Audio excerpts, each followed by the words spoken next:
Thomas, something we like to ask everyone is, what was the spark that lit your flame for music?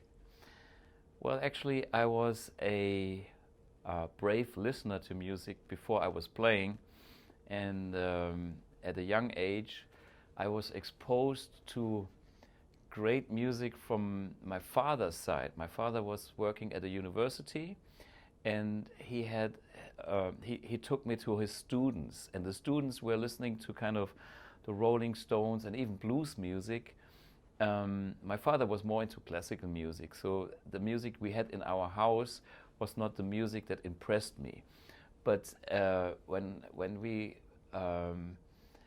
met his students in the, we call it Wohngemeinschaft in Germany, which is where the students live together in an apartment, like 5 people, because they don't have the money. They had the best record collections ever. And so I could listen to Jean-Michel Jarre, which is synthesizer music. I could listen to the Rolling Stones, everything, Deep Purple. And then a few years later, like age 11, 12, I think it was about 12, I just got an acoustic guitar in my hands at one of those places because I was fiddling around with it, and I thought, oh, that's a good way to keep him busy. So he can take care of himself practicing the guitar. So I got an acoustic guitar as a present for a birthday. And by that time, I already had another hobby, which was the electronics. I started that at the university. My father took me there to do my homework after school. So we went to the Mensa. There was the food, and I was very easy to feed there. And then being at a university, for a young boy, everything was boring. You know, all the professors with their suits back in the days, talking about psychology, which was my father's topic, were boring. And the only guy in the whole university that I liked, which was cool, was the technician. So I ended up in this laboratory where he was repairing all the video and audio gear. And this is where I started to learn how to solder, how to make my first circuitries, blinking stuff, and amps and power supplies.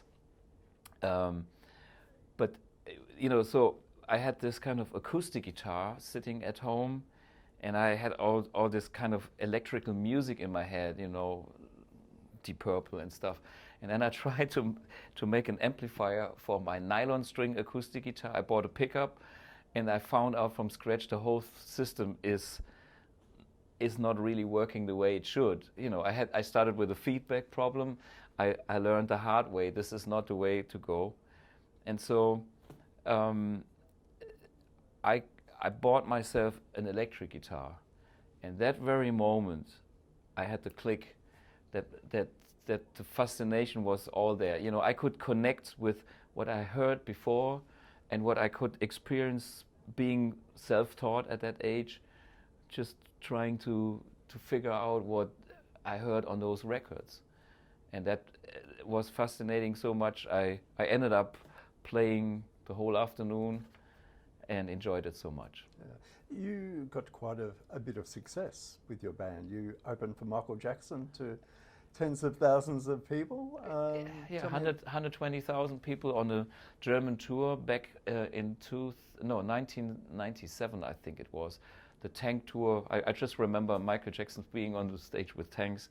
And I've been with a German band called Tic Tac Toe, which was the opening act for that tour in Germany. And of course, it was a long way to get there, from being a schoolboy, forming the first band at school, and then having another band and the third band, and then, being not so good at school and trying to make ends meet, and not having an extra year at school, and then but still practicing like crazy. And I started, even at 17, I started session work in studios. By coincidence, somebody knew of that young guy that could play and had a tone. I was booked for the tone, even at that age. I bought a Mesa Boogie amplifier, by the way, which was the most expensive thing back in the days. And I had this amp and a Fender and my own homemade amps in the studio. And so I kind of did an evolution from being a hobby kind of guy. And then after school, I was doing some social work instead of going to the military. That was the option back in the days in Germany. And this was the longest period ever, 20 months. And in that period, I was doing that social work, and I was gigging like crazy, having students. And then I kind of made my way in the bands, stepping up, and I ended up in the band that opened up for Michael Jackson. Yeah. Yeah. So, what did you learn from being a musician and hanging out with musicians that you took into your amplifier business? I learned a lot, because a musician is I think, a total different mindset from a technician. The world of a musician starts maybe with that dream of, boy, I can change the world, I express my feelings, and I'm an individual, and I do it for myself, and I'm so special. That's one thing that the musician has, and that a musician basically is a very sensitive human being, connected to the instrument, and only if all the components are right, the musician feels right, and only if the whole kind of everything that is needed to produce your tone, your sound, if that's right, you are feeling good, and that gives you the confidence to be a great musician in the situation. So I'm aware of the quality of gear as a musician, how I feel. I can play with anything, but I enjoy playing with the gear that makes me feel like I'm Thomas Blug, I can do my thing. So that's something that I learned myself, being a musician, hanging around with musicians. On the other hand, since fiddling with electronics, I always modified my amps. That Mesa Boogie wasn't original, and my Marshall either. And so that home-grown tweakings thing I always had, but I wasn't a professional amp designer at that time. I just did something and modified it slightly bit. My Strat was modified with a dummy coil, so I kind of reduced the single coil hum issue that I was facing when I played more gain.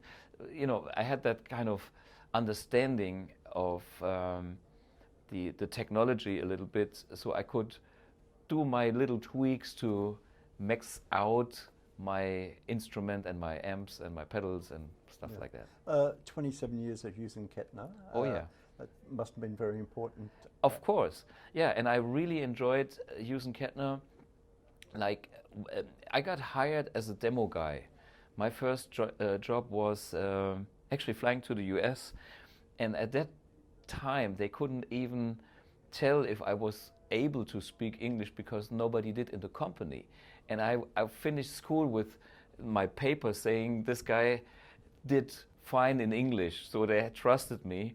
I was flying probably at a Namm show, it's that long ago, and I was demoing their monster flagship back in the day, which was the AS64 programmable amplifier, a totally innovative product. And when I came back from that demo trip, I had my own comments on that amp. I liked the concept, but I wasn't 100% happy with the tone. And then I ended up for the next 27 years in the R&D department of Hughes & Kettner, being both part of their sound design and also giving them a lot of concepts, like the Tubeman was my concept, Triumph was my concept, all the pedals. I had a lot of freedom there. I really enjoyed most of the time. And as the company grew bigger, I had to compromise more, and I became maybe too much of a iconic, guitar player as well. And that was a little bit clashing with the philosophy of the company. So this is why finally I thought I have to go my own way to be non-compromised, which I can compromise, but not on the things that are the most important in my life. And that's very simple. It's music and it's the electronics as well. When I was with Tic Tac Toe, I was the kind of session guy that was serving the industry, studio hired gun, touring. And there was the time after the Tic Tac Toe where can you go after Michael Jackson? It's like nowhere.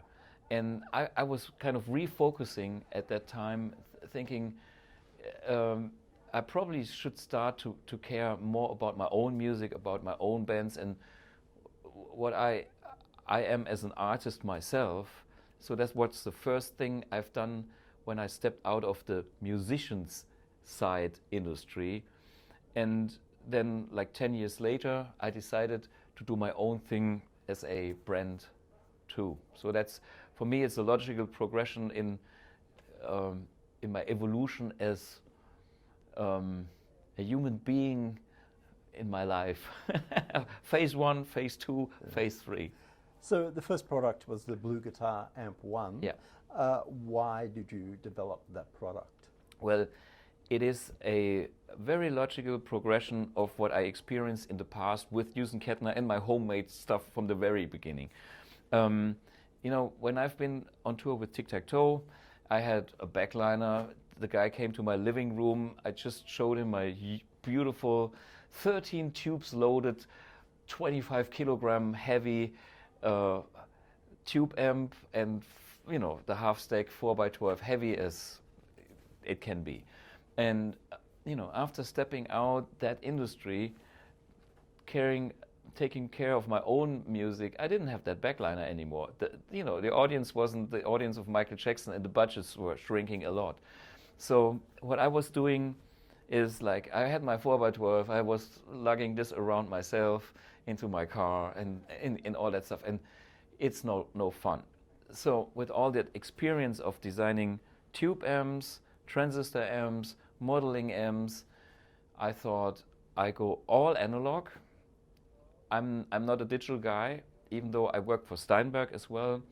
If you know the Cubase, there's my name on the list, and the guitar emulation plugins, it's my sound design, and I know all the obstacles because I spent 5 years working on modeling as well, which is a great thing, but I've been in both sides of that technology, digital technology and analog technology, and I found out I'm the analog guy because by nature there are no obstacles in frequency bandwidth, and so you can do high frequency with analog easily, but on the digital side, different story.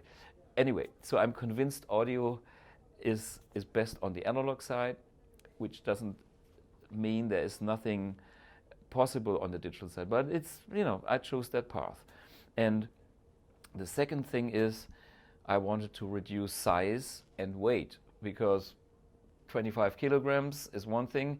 I've been there on airports with a tube head, checking it in and getting a beaten up amp back from your case. And to protect that amp, you needed a rugged case that is, again, half the weight of the amp on top of that. And it's like no fun. You look at your hands, it's no fun to play anymore. So the idea of the Amp 1 was to bring all that tube amp quality into a super compact and lightweight format that I can even use on a pedal board. Like when I came out with this was kind of the first real serious pedal amp. It's like 1.2 kilograms only, like 2 pounds or something, if I find out. And the Amp 1 is non-compromised. It has the 100-watt nano tube, 4-channel, and tweaks, effects loop, blah, blah, blah, the full feature set that I was used to use with my 13 tubes loaded Yusen Kettner Triamp. So, and that's that was a very big step for myself. And I remember I've done a concert where I put that new Amp 1 on the pedal board, having it covered in a in in a black cloth kind of thing, and told the people, "Hey, this is no new overdrive pedal. I'm not showing it." And the Triumph was the tube amp was sitting behind of me, and it was lighting up, you know, nice blue cosmetics, everything spot on. Everybody knew me with that Triumph because I played it for so many years. And then at the encore, I switched it off, and the sound was still there. And some people didn't notice anything, and other people went like, "What's going on?" And then I said, "Okay, in 3 months there will be a Frankfurt show where I will release whatever it is." I didn't tell them about creating my own brand. I didn't tell anybody. But it's like, aha. And this, I knew that people couldn't tell the difference because I was playing the whole gig on that Amp 1 already. And it was like it ever was. So for me, that's a proof of concept for I can replace my heavy tube amp with a super compact, lightweight floor amp or pedal amp. Yeah. From the Amp 1, you went to release the Mercury, the Iridium, and now the Amp X. How do you come up with new ideas? What forces those ideas?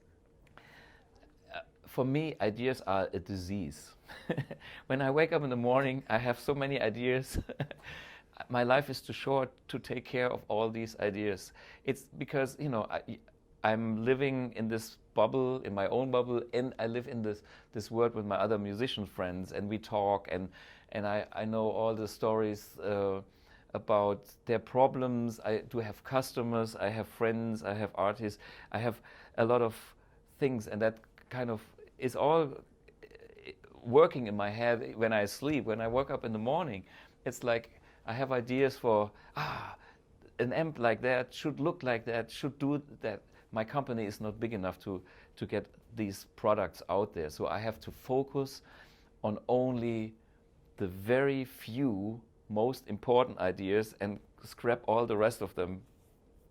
By the way, some of my ideas I gave away for friend companies just because I know I will never be able to do that. Like a few pedals that I thought, you know, I gave it to my Chinese friends because they are in China, and so I have friends there. If my production has a problem, I have Chinese friends. They can talk Chinese to my manufacturer in Chinese, and this was very good decision, you know. But anyway, so talking about the Amp X,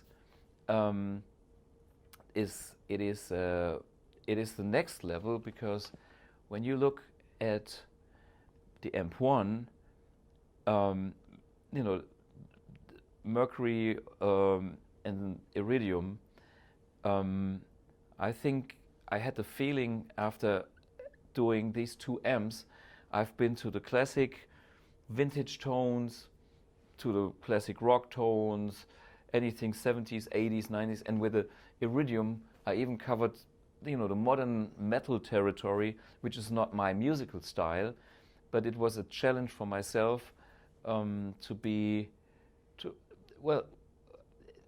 able to make those guys happy. And that's a different role, because I'm not the player anymore, the metal player. You know, with the Mercury, I can judge it myself. You know, I grab my Strat or my Les Paul or whatever classic, and I can play it on stage. The Iridium is a nice thing, but I wouldn't play it myself. It's like it's made for the other guys. And when I finished that, and I was not so sure if the Iridium would be actually meeting the demands and make the people happy, but the Iridium reaction was kind of shocking to me, because the Iridium came out and I heard not that much, and I'm used to people come to me, you know, around 3K it should be a little bit smoother here and blah blah blah blah blah blah forever. I like those talks. I can learn. And on the Iridium, yeah, it sounds great. And then people started to be even more excited about it, and I thought, hey, what else do you want? Can I, you know, you want more, you know, something more oomph or more bite here? Is you know, is your 5150? What is the magic? Are you missing anything? And I got no complaints. This was like, it was spooky to me.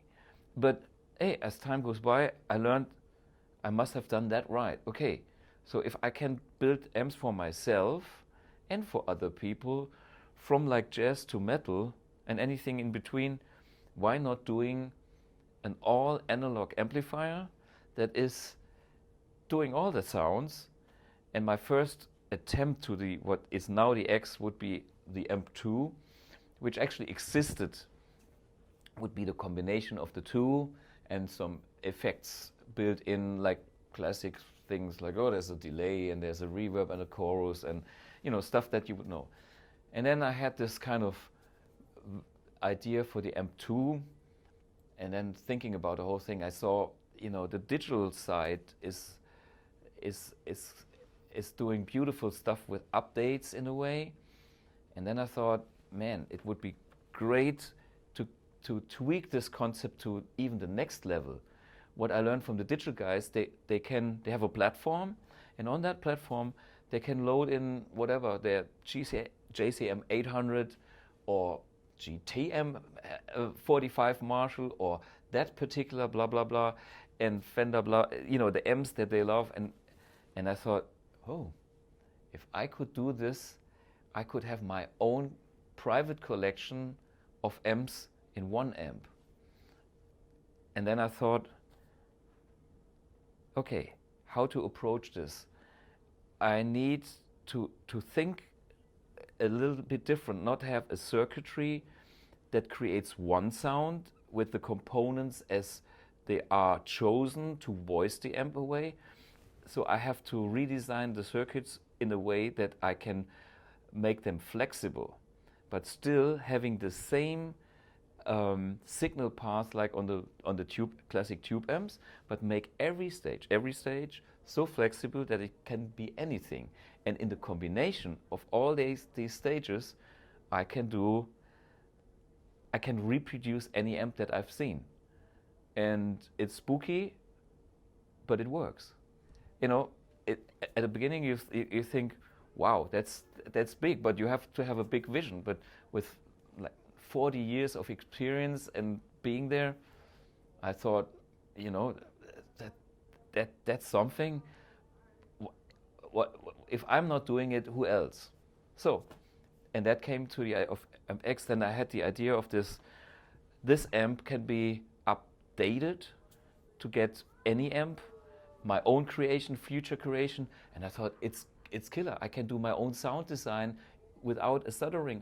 With my PC software, I can create new amps for myself, for other people. You know, somebody has a complaint, which is, with my Telecaster, I want more blah, blah, blah. Okay, I know where to tweak it. Boom, send him the update and customize his amp. This was one of the ideas. And then I thought, you know what? Then I have this beautiful amp that is an amp collection. And what about my pedal board, my personal situation? My pedal board is like this because there's a Heusen-Kettner Replex that is kind of a Echoplex tube, and this became my favorite delay pedal over all the years. So that is now important to be on the pedal board, but that is about the same size like my Amp 1, and then my switch, and then my other Boss delay and my small stone phaser, and it's all living on my pedal board. And I thought, you know what, if I had that amp and I still have the big thing, it doesn't make any sense, so put everything in that Amp X. So next level was, let's get a wah-wah slot that can be any wah-wah, you know, Crybaby, you know, Morley, what you know, what is the wah-wah you have? It is actually not that complicated. Then there's a slot for boosts, Rangemaster treble booster. Yep, I have one of those original ones, and it's pretty easy to recreate this with a circuitry, with one circuitry that is so flexible to be that boost, and a compressor. What is a compressor? Okay. And I even can mimic like 2 compressors in a row because I have an analog circuitry that is digitally controlled, and my digital controller can give you any compression curve. So, overdrive pedal, like a real pedal overdrive with tone stack, I think I can do 70 to 80%. I'm still not 100% finished. This is why it takes so long. But about boosters, no, easy peasy. All the rest, easy peasy. On the pedals, I'm still working. 70 to 80%. Maybe I get 90. I'm not sure if I get 100. And then I have that 16-core DSP. I started with 8-core, and I thought, you know what is the biggest I can get? 16-core. So I can do speaker emulations. I can have the spillover thing where your endless delay loop, and then I switch to another preset, and all. So that platform does exist. We are still working on the software and kind of things, but we will see that. You will see me this year playing with that thing, and we will see a few German customers first playing with that thing, and then it will come to the US after everything is totally to my liking and their liking. Okay. So what are you most proud of in your career? Proud. I'm proud. Well, okay, there's like Fender awarded me the Strat King of Europe in 2004, and I'm not this kind of award kind of guy, but my webmaster back then, I didn't have any big clue about marketing. He said, you play your Strat since you are 17, you are a Strat guy, and Fender has this 50 years anniversary, and the price is a 54, the top of the line replica of that first Fender. You should enter that competition. I said, I hate competitions, and he forced me into that. And then I had the first round, so I made the first round, and then I did the second round, and then I got invited to the UK, and then I ended up being the finalist. I was the Strat King of Europe. All the other finalists were at least as good as myself, if not even better. We all are friends by now, which is so cool. And some of the other Strat players, from Strat players, I'm a Strat player myself. I play my amp 1, and most of the finalists now play my amp as well because it's been designed with a Strat. It makes sense, and they know me, so it's all good. So that's probably one thing I'm proud of. And I'm proud of a few moments that I could experience on stage, because as a music can be so music can be important. Yeah. And there are a few moments of concerts that were magic. You can't describe it. It's like, wow. Yeah. That's what I'm proud of. Well, Thomas Blug, thank you for joining us. Been a pleasure. Thank you for having me. Yeah.